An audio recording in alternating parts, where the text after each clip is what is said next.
ஒரு சின்ன தப்புனால சில்க் சுமிதாவோட வாழ்க்கையே முடிஞ்சு போச்சுன்னா நீங்க நம்புவீங்களா? இந்த வீடியோல அதை பத்தியும் அவங்களுடைய மரணத்துல இருக்கிற மர்மத்தை பத்தியும் தான் இன்னைக்கு நம்ம பார்க்க போறோம். வீடியோக்குள்ள போறதுக்கு முன்னாடி நம்ம சேனலுக்கு நீங்க புதுசு அப்படின்னா சப்ஸ்கிரைப் பண்ணிருங்க. இந்த வீடியோக்கு லைக் பண்ண மறந்துடாதீங்க. வாங்க பார்க்கலாம். ஆந்திராவில் இருக்கிற எலூரு மாவட்டத்துல கொல்லிவாலி கிராமத்துல டிசம்பர் 2, 1960 தான் நம்ம சில்க் சுமிதா பிறக்கிறாங்க. ஆனா இவங்க உண்மையான பெயர் விஜயலட்சுமி, அதாவது பேரண்ட்ஸ் வச்ச பெயர். அப்புறமா சில்க் சுமிதாவுக்கு ஒரு தம்பி பிறக்கிறான். குடும்பத்துல எல்லாருமே ஒரு வாரிசு வந்துட்டான் அப்படின்னு சொல்லிட்டு ரொம்ப மகிழ்ச்சியா இருக்கிறாங்க. ஆனா சுமிதாவோட அப்பா வேற ஒரு பிளான் போட்டுட்டு இருந்தாரு. என்னன்னு கேக்குறீங்களா? வேற என்னவா இருக்கும்? குடும்பத்தை விட்டு ஓடி போறதுக்கு தான். இப்படி இவர் குடும்பத்தை விட்டுட்டு போக சுமிதாவோட அம்மா 2 பிள்ளைகளையும் வளர்க்க ரொம்ப கஷ்டப்படுறாங்க. இவங்க இப்படி கஷ்டப்படுறத பார்த்த இவங்க சொந்தக்காரங்களா இருந்த அண்ணம்மாள் தனக்கு குழந்தை இல்லாம இருந்ததுனால சுமிதாவை தத்தெடுத்து எலூரு சிட்டிக்கு கூட்டிட்டு போறாங்க. ஆனா இவங்களும் டெய்லி வேலைக்கு போனா தான் சாப்பாடு. ஸோ அங்கேயுமே சுமிதா ரொம்பவே கஷ்டப்பட்டு தான் வளர்றாங்க. அதனால ஸ்கூல் படிப்பை 4ஆப்லயே ஸ்டாப் பண்ணிடுறாங்க. இப்படி இவங்க வாழ்க்கை கஷ்டப்பட்டுட்டு போக சுமிதாவுக்கு 16 வயசுல கல்யாணம் பண்ணி வைக்கிறாங்க. சுமிதாவுக்கு வெறும் 16 வயசு தான். ஆனா ஹஸ்பண்டுக்கு 36 வயசு ஆயிருக்கு. சரி, கல்யாணம் தான் நமக்கு நடந்துட்ட, இனிமே நம்ம சந்தோஷமா இருக்கலாம் அப்படின்னு அவங்க நினைக்க, ஆனா அங்க நடந்ததே வேற. தினமும் ஹஸ்பண்ட் குடிச்சிட்டு வந்து இவங்களை அடிக்காத நாளே கிடையாதான். ஸோ இந்த கொடுமையை கொஞ்ச நாள் பொறுத்துட்டு இருந்த சுமிதா ஒரு கட்டத்துல பொறுக்க முடியாம அவங்களுடைய வளர்ப்பு அம்மா கிட்டேயே வந்துடுறாங்க. இங்க வந்த சுமிதாவுக்கு வேலைக்கு போகணும்னு கட்டாயம் ஏற்படுது. அதனால வீட்டு வேலைக்கு போறாங்க. அப்படியே அவங்களுக்கு நடனம் மேல ஆர்வம் இருந்ததுனால திருவிழாவுல கச்சேரி நடனம் ஆட போறாங்க.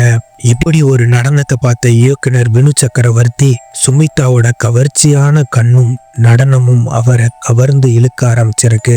ஸோ சுமிதா கிட்ட போய் நீ என் படத்துல நடிக்கிறியான்னு கேட்டிருக்காரு. நான் என் அம்மா கிட்ட கேட்டுட்டு சொல்றேனே அப்படின்னு சொல்றா. அப்போ அவரு, இந்த என் நம்பரை வச்சுக்கோ, இந்த என் அட்ரஸ வச்சுக்கோ, நீ சென்னைக்கு வந்தா பாரு அப்படின்னு சொல்லிட்டு கொடுத்துட்டு கிளம்பிடுறாரு. இத வாங்கின சுமித்ரா அவளுடைய வளர்ப்பு அம்மா கிட்ட நடந்ததை எல்லாத்தையும் சொல்றா. அப்போ அவ அம்மா, கடவுள் தான் கண்ணு திறந்துட்டாரு, இனிமே நம்ம வாழ்க்கை நல்லா இருக்கும், வா சென்னைக்கு கிளம்புவோம் அப்படின்னு சொல்லிட்டு ஆந்திராவுல இருந்து சென்னைக்கு கிளம்பி போறாங்க. அங்க வடபழனில ஒரு ரூம் எடுத்து தங்குறாங்க. அடுத்த நாள் வினு சக்கரவர்த்திக்கு கால் பண்ணிட்டு ஆபீஸுக்கு போறாங்க. அப்போ அவரோட வண்டி சக்கரம் படத்துல நடிக்க வைக்கிறாரு. அந்த படத்துல சாராய கடை நடத்துற சிலுக்கு அப்படிங்கிற கதாபாத்திரத்துல நடித்த சுமித்ரா சினிமா ரசிகர்கள் மட்டும் இல்லாம நடிகர்கள், இயக்குனர்கள் எல்லாத்தையும் கவர்றாங்க. யாருடா இது இவ்வளவு கவர்ச்சியா இருக்கான்னு யோசிக்க ஆரம்பிச்ச திரையுலகம் அப்புறமா தான் சிலுக்கு சுமிதா அப்படின்னு பெயரை இவங்களுக்கு வைக்கிறாங்க. அடுத்ததா பாரதி ராஜா அவர்களுடைய அலைகள் ஓய்வதில்லை படத்துல நடிக்க வைக்கிறாரு. இந்த படத்தின் மூலமா தமிழ்நாட்டு மக்கள் மனசுல ஒரு நீங்காத இடத்தை பிடிச்சாங்க. ஆனா பல இயக்குனர்கள் சில்க் சுமிதாவை கவர்ச்சியா மட்டுமே தான் பார்த்தாங்க. அவங்க படத்துல கவர்ச்சியா மட்டுமே தான் நடிக்கையும் வச்சாங்க. அதுலயும் ஒரு சிலர் ஒரு பாடலுக்காவது கவர்ச்சி நடனம் ஆடணும், இல்லைன்னா கவர்ச்சி கதாபாத்திரத்துல நடிக்கணும், இப்படிதான் இவங்களை யூஸ் பண்ணாங்க. ஆனா சுமிதாவோட ஆசை அது இல்லைங்க. கதாநாயகியா ஒரு நல்ல கதாபாத்திரத்துல நடிக்கணும், ஒரு சிறந்த நடிகையா விளங்கணும் அப்படின்னு தான் அவங்க ஆசைப்பட்டாங்க. பட் நான் ஆல்ரெடி சொன்ன மாதிரி இயக்குனர் எல்லாருமே கவர்ச்சிக்காக மட்டும்தான் இவங்களை யூஸ் பண்ணாங்க. இருந்தாலும் இவங்க எல்லா முன்னணி நடிகர் படத்திலையும் கவர்ச்சி நாயகியா பலம் வந்தாங்க. தமிழ் சினிமா மட்டுமல்ல, மலையாளம், ஹிந்தி, அப்படி இந்தியா முழுவதும் ஒரு கலக்கிட்டு இருந்தாங்க. இந்த காலத்துல இளையராஜா இசைக்கு ஒரு பெரிய கூட்டமே வரும். அது போல சில்க் சுமிதாவோட போஸ்டர் பார்த்தாலே மக்கள் எல்லாரும் அலைமோதிட்டு வந்திருக்காங்க. இதனால இயக்குனர்கள் தன்னுடைய படத்துல எப்படியாவது ஒரு சின்ன கதாபாத்திரத்திலேயாவது அல்லது ஒரு பாட்டுக்காவது நடிக்க வச்சிடணும் அப்படின்னு சில்க் சுமிதாவோட கால் ஷீட்டுக்காக காத்துட்டு இருக்க தொடங்கினாங்க. இதனால லட்சம் லட்சமா சம்பளம் வாங்கின சுமிதா பலருக்கும் உதவி பண்ணியிருக்காங்க, அவங்க குடும்பத்துக்கும் உதவி பண்ணிட்டு வந்திருக்காங்க. இப்படி திரையுலகத்துல 10 வருஷம் மேல கொடி கட்டி பறந்துட்டு இருந்த சில்க் சுமிதாவுடைய மார்க்கெட் கொஞ்சம் கொஞ்சமா சரிய ஆரம்பிக்குது. ஏன்னா அவங்கள மாதிரியே கவர்ச்சி நடிகைகள் புதுசு புதுசா வர தொடங்கினாங்க. அதனால சில வருஷங்களிலேயே பட வாய்ப்பு இல்லாம இருக்க தொடங்கினாங்க. அப்போ அவங்களுடைய ஃப்ரெண்டு மூலமா தான் சில படங்களுடைய வாய்ப்பு அவங்களுக்கு கொடுக்கப்பட்டுச்சு. இப்படி போயிட்டு இருந்த இவங்களுடைய வாழ்க்கையில நான் இன்ட்ரோல சொன்ன மாதிரி சம்பவம் நடக்க ஆரம்பிக்கு. நான் நாளைக்கு வரேன்னு சொன்ன பல்லவி அடுத்த நாள் காலையில, அதாவது செப்டம்பர் 24, 1996 தன்னுடைய பிள்ளைகளை ஸ்கூலுக்கு ரெடி பண்ணிட்டு இருந்திருக்காங்க. அப்போ அவளுடைய ஹஸ்பண்ட் பல்லவி இங்க வந்து பாரு அப்படின்னு பதட்டமா கூப்பிடுறாரு. என்னாச்சு என்னாச்சு அப்படின்னு இவங்க ஓடி போய் பாக்குறாங்க. அப்போ டிவில ஓடிட்டு இருந்த நியூஸ பார்த்து அப்படியே ஷாக் ஆகி நிக்கிறாங்க. அடுத்த 10 நிமிஷத்துல வேக வேகமா கிளம்பி வடபழனில இருக்கிற சில்க் சுமிதாவோட வீட்டுக்கு கிளம்பி போறாங்க. அப்போ சில்க் சுமிதாவோட பக்கத்து வீட்டுக்காரங்க எல்லாருமே சுமிதாவோட வீட்டுல சோகம் கலந்த முகத்தோடு பரிதாபமான நிலையில பேசி கொண்டு இருக்காங்க. அப்போ எல்லா விஷயங்களையும் கேட்டு தெரிஞ்சுக்கிட்ட பல்லவி அதிர்ந்து போறாங்க. உடனே ராயப்பேட்டை கவர்மெண்ட் ஹாஸ்பிட்டலுக்கு போறாங்க. அங்க மார்ச்சரியில பார்த்த காட்சி அப்படியே அவங்கள சுக்கு சுக்கா உடக்கி இந்தியா முழுவதும் பார்த்து ரசிச்ச முகம் இப்போ மூச்சு இல்லாம பிணமா இருக்குதே அப்படின்னு சொல்லி கண்ணீர் விட ஆரம்பிக்கிறாங்க. அது வேற யாரும் இல்ல, சில்க் சுமிதா தான். அப்போ அவங்க மனசுல நேத்து நம்மளை கூப்பிடும் போது நம்ம போயிருந்தா இன்னைக்கு இவ உயிரோட இருந்திருப்பாளே அப்படின்னு குற்ற உணர்ச்சியில உடைஞ்சு போறாங்க. இப்போ பல்லவியோட மனசுல என்னதான் நடந்திருக்கும், எதுக்காக இவ இப்படி பண்ணணும் அப்படின்னு பல சிந்தனைகள் ஓடிக்கிட்டு இருக்கு. ஐ திங்க் உங்களுக்கும் அப்படிதான் நினைக்கிறேன். சரி, அந்த காரணங்கள் என்ன அப்படின்னு பாப்போமா? என்னதான் சில்க் சுமிதா வெள்ளி திரையில ஜெயிச்சுட்டு இருந்தாலும் அவங்களுடைய பர்சனல் வாழ்க்கையில ஒரு கறிக்கட்டை எரிவது போலதான் எரிஞ்சு கொண்டு இருந்தாங்க. சின்ன வயசுலயே அப்பா விட்டுட்டு போயிட்டாரு. 16 வயசுல கல்யாணம், கணவனோட கொடுமை அப்படின்னு எல்லாத்தையும் கடந்து வந்தாலும் சினிமாக்குள்ள வந்ததுக்கு அப்புறமாவது இனி நம்ம வாழ்க்கை மாறிடும் அப்படின்னு நினைச்ச அவங்களுக்கு மீண்டும் மீண்டும் அடிதான் விழுந்துச்சு. அப்படி என்னன்னு கேக்குறீங்களா? அதான் இவளுக்கு பணத்துக்கு பணம், புகழுக்கு புகழ் எல்லாமே இருக்கே அப்படின்னு நீங்க நினைக்கலாம். ஆனா படத்துல நடிக்க மட்டும் கூப்பிடுறவங்களை விட அவங்கள படுக்கை அறைக்கு கூப்பிடுறவங்க தான் அதிகமா இருந்திருக்காங்க. இது அவங்க மனச தினம் தினம் சுக்கு நூறா உடைச்சிட்டு இருந்திருக்கு. இப்படிதான் ஒரு நாள் சுமிதாவோட அவுட்டோர் ஷூட்டிங் ஸ்பாட்ல குளிக்க போயிருக்காங்க. அங்க சில ரசிகர்கள் மரத்து மேல ஏறி நின்று இவங்க குளிக்கிறத பார்த்திருக்காங்க. இத கவனிச்ச சில்க் சுமிதா கண்ணீரோடு வெளியே ஓடி வந்திருக்காங்க.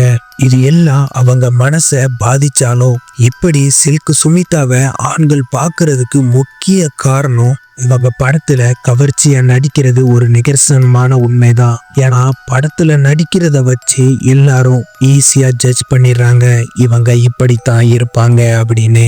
ஸோ இப்படிப்பட்டவங்க தான் அவங்கள அந்த மாதிரி பார்த்துக்கிட்டே இருந்திருக்காங்க. அது மட்டும் இல்லாம குடும்பத்தை விட்டு பிரிஞ்சு இருந்ததுனால தனிமையாவே உணர்ந்திருக்காங்க. நமக்காக யாருமே இல்லை அப்படின்னு ஏங்கி இருக்காங்க. இதன் காரணமா போதை பழக்கத்துக்கு போக ஆரம்பிச்சிருக்காங்க.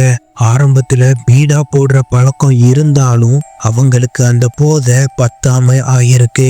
ஸோ அதனால டாக்டர் மூலமா போதை மருந்துகள் எடுக்க ஆரம்பிச்சிருக்காங்க. அதுலயே மூழ்கி போன சுமிதாவோட வாழ்க்கை வெள்ளத்துல அடிச்சிட்டு போன கட்டை போல மிதக்க ஆரம்பிச்சிருக்கு.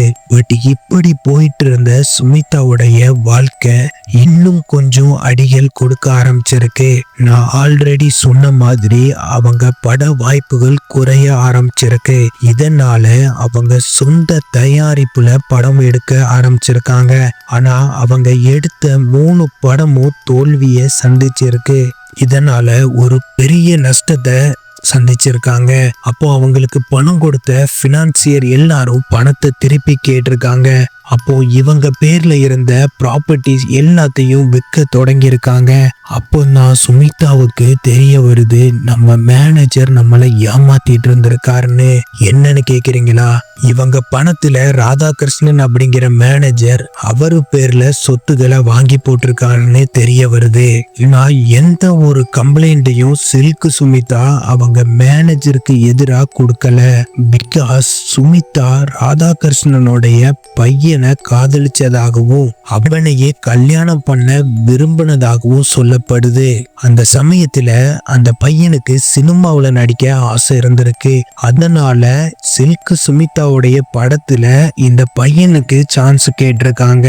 இதை எல்லாத்தையும் கேள்விப்பட்ட ராதாகிருஷ்ணன் சுமிதா கிட்ட கோவப்பட்டு, காசுக்காக உடம்ப காட்டுற உனக்கு என் பையன் கேக்குதா அப்படின்னு பல கேள்விகளை கேட்டிருக்காரு. கேவலமாவும் பல விஷயங்களை பேசியிருக்காரு. இதையே நினைச்சிட்டு இருந்த சில்க் சுமிதா செப்டம்பர் 23, 1996 ஷூட்டிங் ஸ்பாட்லயே கண்ணீர் விட்டு அழுதுருக்காங்க. அப்போ அங்க இருந்தவங்க கேட்கும்போது எதுவுமே சொல்லாம வீட்டுக்கு போயிருக்காங்க. அன்னைக்கு நைட்டு தான் தன்னுடைய ஃப்ரெண்டான பல்லவிக்கு கால் பண்ணி பேசியிருக்காங்க. அது சரியா செப்டம்பர் 23, 1996 அன்னைக்கு தமிழ்நாட்டோட தலைநகரான சென்னையில நேரம் இரவு 10 மணியை நெருங்கிட்டு இருக்கு. அப்போ 35 வயதான பல்லவி தன் 2 குழந்தைகளையும் தூங்க வச்சிட்டு இருக்காங்க. அப்போ நான் அவங்க வீட்டுல இருந்த டெலிஃபோன் ரிங் ஆக ஆரம்பிக்கு. இந்த நேரத்துல யாருப்பா கால் பண்றது அப்படின்னு யோசிச்சுக்கிட்டே எடுக்கிறாங்க. எதிர் முனையில நான் சுமித்ரா பேசுறேன். சுமித்ராவா? என்ன சொல்லு, நல்லா இருக்கியா? ஆமா, இதை கேட்கதான் இப்போ கால் பண்ணியா? இல்ல உன்னை பார்க்கணும் போல இருக்கு, வீட்டுக்கு வாரியா? இப்போமா வீட்டுல வேற ஹஸ்பண்ட் இல்ல, சோ என்னால இப்போ வர முடியாது, நாளைக்கு காலையில வரட்டுமா? அப்போ சுமித்ரா, இப்போ வரமாட்டியா அப்படின்னு ஒரு ஏக்கத்தோட கேக்குறாங்க. என்னாச்சு, ஏன் இப்படி பேசுற? நான் வேணா கிளம்பி வரட்டுமா? வேண்டாம், நாளை காலைல கண்டிப்பா வந்துரு, சரியா அப்படின்னு சுமித்ரா சொல்லிட்டு போனை வைக்கிறாங்க. இப்போ பல்லவி நினைக்கிறாங்க, என்னவோ இருக்க, ஒரு நாளும் சுமித்ரா இப்படி பேச மாட்டா, ஆனா இன்னைக்கு ஒரு மாதிரி பேசுறாளே அப்படின்னு நினைச்சுக்கிட்டே தூங்க போறாங்க. ஆனா நாளைக்கு காலையில ஒரு பெரிய அதிர்ச்சி காத்திருக்குன்னு தெரியாம போச்சு. சுமித்ரானா வேற யாரும் இல்லைங்க, நம்ம சில்க் சுமிதா தான். தென்னிந்தியா திரையுலகத்தையே இவங்க நடிப்புனாலையும் சிரிப்புனாலையும் கட்டி போட்டிருந்தாங்க.